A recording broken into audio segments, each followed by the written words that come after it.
Hello students, कैसे आप सब। स्वागत है आपका अपने एप्लीकेशन केसीएल ट्यूटोरियल में। और हम लोग पढ़ रहे हैं सब्जेक्ट। आज की क्लास में बात करेंगे फार्मास्यूटिक्स के बारे में। जी हाँ, आज की क्लास में हम सिटिक्स को डिस्कस करेंगे। और उस सिटिक्स में चैप्टर नंबर 1 चल रहा था, इंट्रोडक्शन ऑफ डोजेस फॉर्म। और उस चैप्टर में ही मैं लगभग आपके 5-6 चैप्टर खत्म करने की कोशिश कर रहा हूं, जिसमें कि आपका लिक्विड डोज फॉर्म में इमल्सन, सस्पेंशन, टैबलेट, कैप्सूल, सारे जितने भी आपके डोजेस फॉर्म होते हैं वो एक साथ खत्म करने से फायदा क्या होगा कि एक चैप्टर में आपको सब कुछ मिल जाएगा। बार बार आपको पढ़ना है, क्योंकि हम लोग थ्योरी एग्जाम की तैयारी नहीं कर रहे हैं, हम तैयारी कर रहे हैं अपने जीपैट की, ड्रग इंस्पेक्टर की और फार्मासिस्ट एग्जाम की। तो उस टॉपिक में आज हम स्टार्ट करने वाले हैं। टॉपिक है सस्पेंशन। लिक्विड डोजेस फॉर्म हम पढ़ रहे हैं दोस्तों, और लिक्विड डोजेस फॉर्म में हमने लास्ट क्लास में खत्म किया है इमल्सन के बारे में। इमल्सन हमने खत्म कर लिया है, हम शुरू कर रहे हैं सस्पेंशन। सस्पेंशन क्या होता है आपको समझने से पहले मैं आपको कुछ चीजें रिमाइंड करा दूं। जैसे कि आपको पता है कि दोस्तों डोजेस फॉर्म क्या होता है। भाई हम दवाइयां खाते हैं, ठीक है दोस्तों, हम दवाइयां खाते हैं और उन दवाइयों को जिस रूप में खाते हैं वो उसका डोजेस फॉर्म है। जैसे हम टैबलेट के फॉर्म में खाएं, कैप्सूल के फॉर्म में खाएं, सिरप के रूप में खाएं, इंजेक्शन के रूप में ले लिए, ठीक है, काढ़ा के रूप में ले लिए, आयुर्वेदिक है ना। तो ये सभी जो रूप है वो उसका डोजेस फॉर्म। अब डोजेस फॉर्म कैसे डिसाइड होता है? डोजेस फॉर्म डिसाइड होता है कि उसका जो व्हीकल है, जो उसका बेस है, उसका नेचर क्या है। अगर जो बेस या व्हीकल जिसमें आपने एपीआई को मिलाया है, एक्टिव फार्मास्यूटिकल को जिसको मिलाया है, जिस बेस में अगर वो बेस सॉलिड नेचर का है तो वो सॉलिड डोजेस फॉर्म हो जाएगा। लिक्विड नेचर का है तो लिक्विड डोजेस फॉर्म हो जाएगा। सेमी सॉलिड है तो सेमी सॉलिड डोजेस फॉर्म हो जाएगा। ये तो आपको पता है। अब लिक्विड डोजेस फॉर्म में हमने बताया था कि कोई भी आप सॉलिड ले लीजिए और उसे किसी लिक्विड में मिला दीजिए।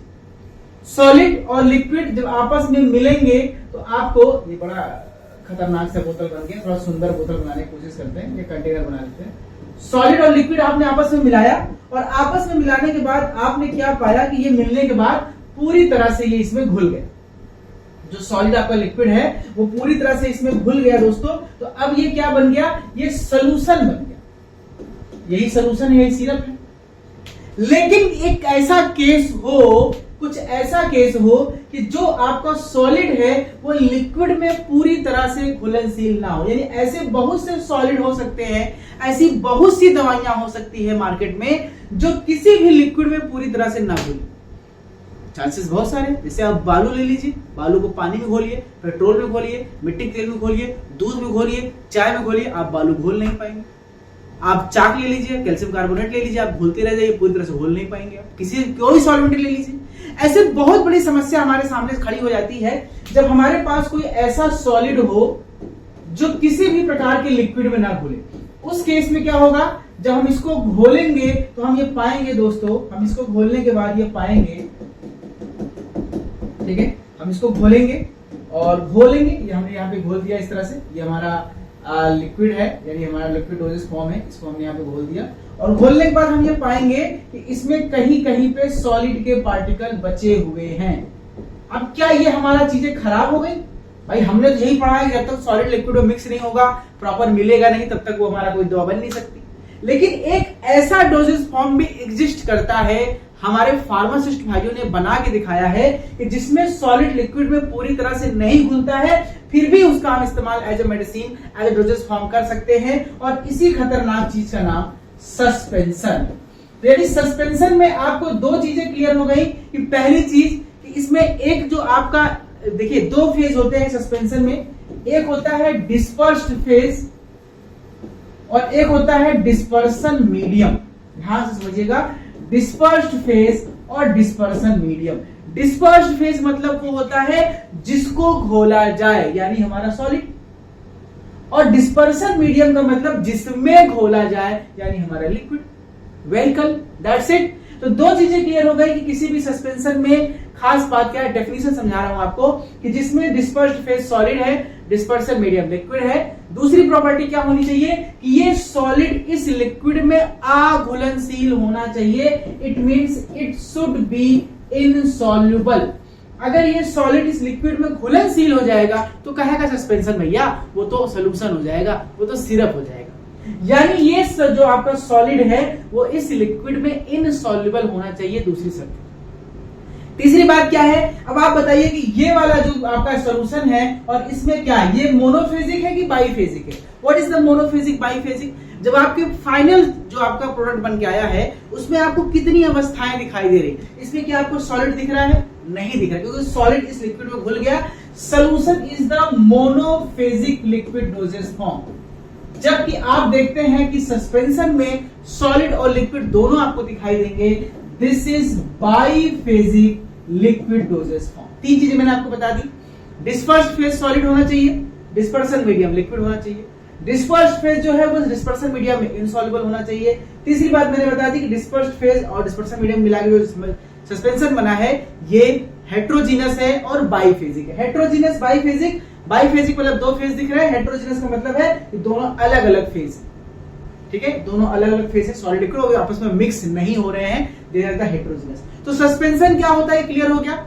अब ये बड़ी समस्या थी, लेकिन इस समस्या को भी दूर कर दिया गया। कुछ ऐसी चीजें बना दी गई जिससे कि हम सस्पेंशन का इस्तेमाल भी दवा की तरह कर सकते हैं। बस खास बातों पे आपको ध्यान देना, क्योंकि ये सस्पेंशन में जो पार्टिकल हैं ये इसमें घुलनशील नहीं है। तो अगर आप इसको बोतल भर के फैक्ट्री से बना के किसी मेडिकल स्टोर में 6 महीने रख देंगे तो पॉसिबिलिटी है ये सारे पार्टिकल नीचे इकट्ठा होकर के धीरे धीरे जम जाए और ऊपर वाला सुपरनेटेड फ्लूइड, यानी जब इसको पूरा सॉलिड नीचे बैठ जाएगा, ऊपर जो लिक्विड खाली बचेगा, पानी पानी बचेगा, उसे क्या कहेंगे, सुपरनेटेड फ्लूइड कहते हैं, लिक्विड कहते हैं। इस तरह से हो जाए।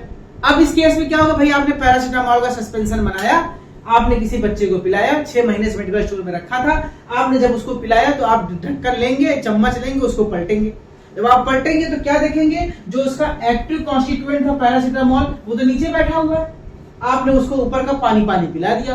अब आप कहेंगे यार दवाइयां तो सब तरफ बिल्कुल काम ही नहीं करत है, हम बच्चे को पिला दिए, 3 बार पिला दिए, बुखार कम ही नहीं हो रहा, बहुत सारी दवाई है, बहुत बेकार कंपनी दवाई है, उसके यहाँ से नहीं लेंगे।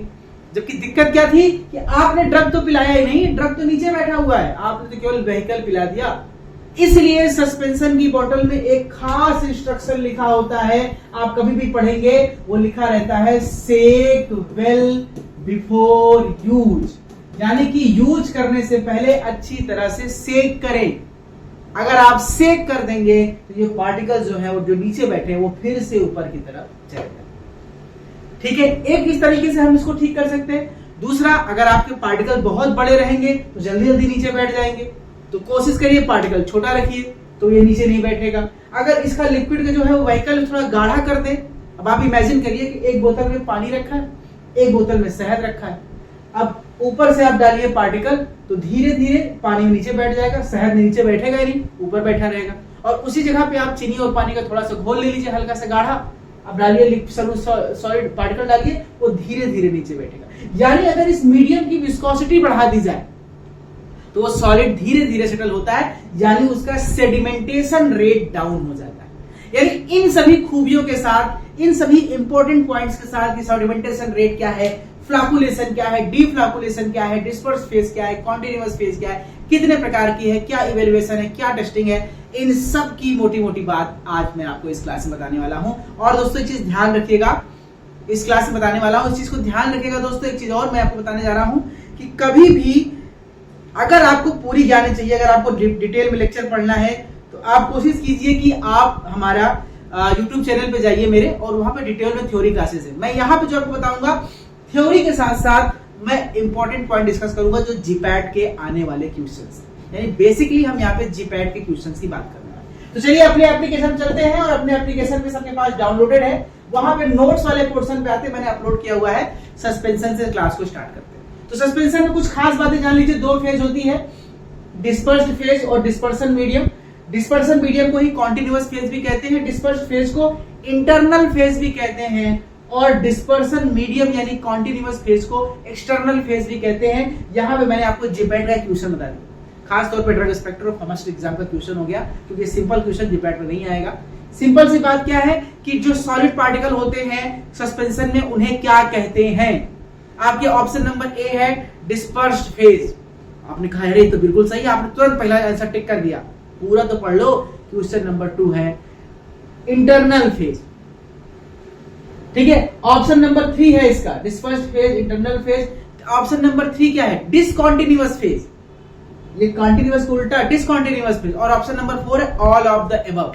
अब जवाब मिल गया, लेकिन अक्सर जीपीएट गलती क्या होती है, जो आसान क्वेश्चंस होते हैं पहले ही ऑप्शन पढ़ा बिल्कुल सही, बिना देखे मारा टाइम से, बाद में देखा ही नहीं, इसके तीनों ऑप्शन सही थे, इसी तरह से इस पे क्वेश्चन पूछेगा। यानी इसे कौन कौन से नाम से हम जान सकते हैं, इसे एक्सटर्नल फेज कह सकते हैं, डिस्पर्सन मीडियम कह सकते हैं, डिसकंटीन्यूअस फेज कह सकते हैं, अलग अलग नाम से हम जान सकते हैं। एक पॉइंट ये हो गया। अब आगे बात कर लेते हैं कुछ की पॉइंट्स के बारे में जो आपको जानना जरूरी है इमल्सन सस्पेंशन के बारे में। 4 पॉइंट बातें आपको जाननी है जो कि बहुत जरूरी है। पहला पॉइंट आपको ये जानना है कि ये प्रोडक्ट थर्मोडायनेमिकली स्टेबल है। इसका मतलब क्या हुआ, मैंने कहा इमल्सन के साथ एक सस्पेंशन के साथ एक दिक्कत क्या है कि पार्टिकल है वो घुल नहीं रहा है, उसकी ग्रेविटी होती है, वो नीचे बैठेगा ही बैठेगा, और जब नीचे बैठ के जम जाएगा, कभी कभी आप किसी डुप्लीकेट सिरप को देखे होंगे जो सस्ती मस्ती कंपनियां बनाती हैं, जब वो नीचे बैठ जाते हैं, खासतौर पर डाइजीन सिरप, कैल्शियम सिरप, आप हिलाते रहिए, वो डिस्पर्स नहीं होते, वो पूरी तरह सेटल फिर से डिस्पर्स नहीं होते हैं। तो ऐसे सस्पेंशन को हम क्या कहते हैं, अनस्टेबल। पहली चीज जो आपका जो ये की पॉइंट पहला है कि जो सस्पेंशन होता है वो हमेशा थर्मोडायनेमिकली स्टेबल होता है, वो अनस्टेबल प्रोड्यूस फॉर्म नहीं है, पहला पॉइंट। दूसरा पॉइंट ये हेट्रोजीनस सिस्टम है। मैंने कहा क्यों, क्योंकि इसमें दो अलग अलग जीन सिस्टम है, लिक्विड भी है, सॉलिड भी है, और दोनों मिक्स भी नहीं है, यानी दूसरे में घुले हुए भी नहीं है, इसलिए इसे हेट्रोजीनस सिस्टम भी कहते हैं। ये पॉइंट नंबर 2 है और ये इंपॉर्टेंट क्वेश्चन है। Formulation main concept to decrease the settling and permit easy displacement. दो चीजें आपको बहुत जरूरी चाहिए यहाँ पे दोस्तों। पहली चीज, दो चीजें चाहिए, पहला कि डिक्रीज द सेटलिंग और दूसरा इजी रीसस्पेंडिबिलिटी। ये दो वर्ड बड़े इंपॉर्टेंट है, इन दोनों वर्ड को बड़े ध्यान से समझ लो। पहला वर्ड मेरे बच्चों, पहला वर्ड जो है वो है डिक्रीज द सेटलिंग और दूसरा है इजी रीडिस्पर्सिबिलिटी। इसको समझिए। डिक्रीज सेटलिंग मैंने आपको क्या बताया कि आपका जो इमल्सन है दोस्तों, ये जो इमल्सन इसके अंदर भरा है और इसके अंदर जो पार्टिकल है, ये पार्टिकल जो है क्योंकि घुले हुए नहीं है, ये धीरे धीरे नीचे की तरफ आएंगे क्योंकि ग्रेविटी है और यहाँ पे इकट्ठा होने लगेंगे और ऊपर लिक्विड क्लियर हो जाएगा। तो अगर हम कुछ ऐसा कर दें कि जिससे ये पार्टिकल धीरे धीरे नीचे आने लगे, यानी अगर मैंने सस्पेंशन को हिला के एक बार रख दिया तो हो सकता है उसको 6 घंटे 8 घंटे 10 घंटे लगे उसको, ऐसा नहीं कि आपने सेक किया और जैसे पीने लगे फिर नीचे बैठ गया, यानी थोड़ा सा टाइम लगे सेटल होने में, यानी उसका सेडिमेंटेशन रेट घटे, सेटलिंग डिक्रीज हो। इसके लिए हम दो चीजें कर सकते हैं। पहला कर सकते हैं कि इस जो पार्टिकल है इसके पार्टिकल साइज को घटा दें। ध्यान समझना, जीपीएट का पॉइंट है कि पार्टिकल साइज को रिड्यूस करके, जब पार्टिकल साइज रिड्यूस करेंगे तो उसका सेडिमेंट, उसका जो ग्रेविटेशनल फोर्स है कम होगा, ग्रेविटी नीचे कम लगेगी, जल्दी धीरे से। आप एग्जांपल देखिए, आप अपने छत पे खड़े हो जाइए और अपने छत पे खड़े होने के बाद आप एक ईंट ले लीजिए, उस ईंट को छत से छोड़ दीजिए और देखिए कितनी देर में वो नीचे गिर गया, उसका टाइम नोट करिए। हो सकता है कि शायद 1 या 1.5 सेकंड भी ना लगे। अब उसी ईंट को तोड़ के उसको पीस के उसका चूरमा बना दीजिए, उसको बालू की तरह एकदम मिट्टी बना दीजिए।